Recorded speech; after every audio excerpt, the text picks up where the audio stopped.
पारंपरिक पिकांना फाटा देत अहमदनगर जिल्ह्यामधील संगमनेरच्या एका शेतकऱ्यानं द्राक्ष लागवड करत लाखोंचं उत्पन्न घेतलंय। यामध्ये द्राक्षाची निर्यात आखाती देशामध्ये होऊ लागलेली आहे। पाहुयात या संदर्भातला खास रिपोर्ट।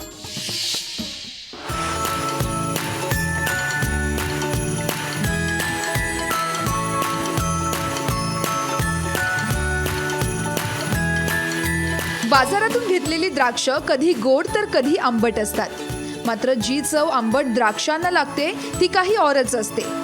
याच आंबट द्राक्षांनी संगमनेर शेतकऱ्यांच्या आयुष्यात गोडी आणली आहे। हिरव्या पिवळ्या द्राक्षाने शेतकऱ्याला सोन्याचे दिवस दाखवले। हे शेतकरी आहेत संगमनेरचे बोरबन गावचे आनंदराव गाडेकर।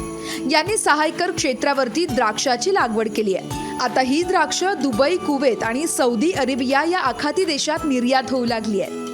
मी आलेलो आहे एका द्राक्षेच्या बागेमध्ये व एकूणच आपण या ठिकाणी जर पाहिलं तर हे जे द्राक्ष आहे हे अहमदनगरच्या संगमनेर तालुक्यातील बोरबन गावच्या एका शेतकऱ्यांनी पिकवलेली ही द्राक्ष आहे व ही द्राक्ष दुबई सारख्या जे आखाती देश आहे यामध्ये हे निर्यात जे आहे ते ही द्राक्ष होतात। यातून ह्या शेतकऱ्याला लाखोंचं जे आहे ते उत्पन्न मिळत आहे। त्यामुळे हा शेतकरी तर लखपती झालाय, मात्र ह्या शेतकऱ्यांनी अनेकांना रोजगार देखील दिलेले आहेत।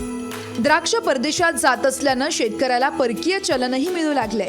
आनंदराव गाडेकर याबद्दल अभिमानानं सांगतात, आज त्यांच्या बागेतील एक तोडा लाखो रुपयांचा होतोय। शाश्वत शेती म्हणजे फळशेती करायची आणि निर्यातक्षमच माल तयार करून आपल्याला पैसे मिळवायचे, तर निर्यातक्षम मालातून परकीय चलन मिळतं।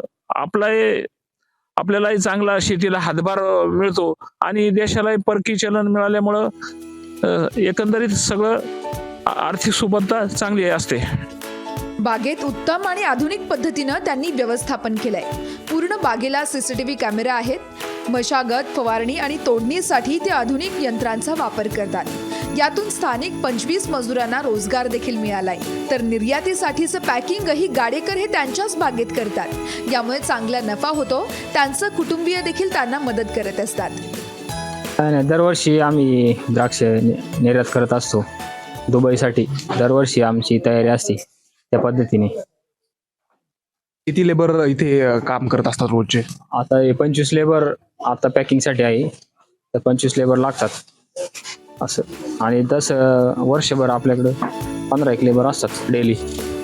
आधुनिक शेती पद्धत आणि आखाती देशात निर्यात यामधून शेतकऱ्यानं आपली प्रगती साधत नवीन आदर्श घालून दिलाय। आदेश वाकरे, लोकशाही मराठी, संगमनेर।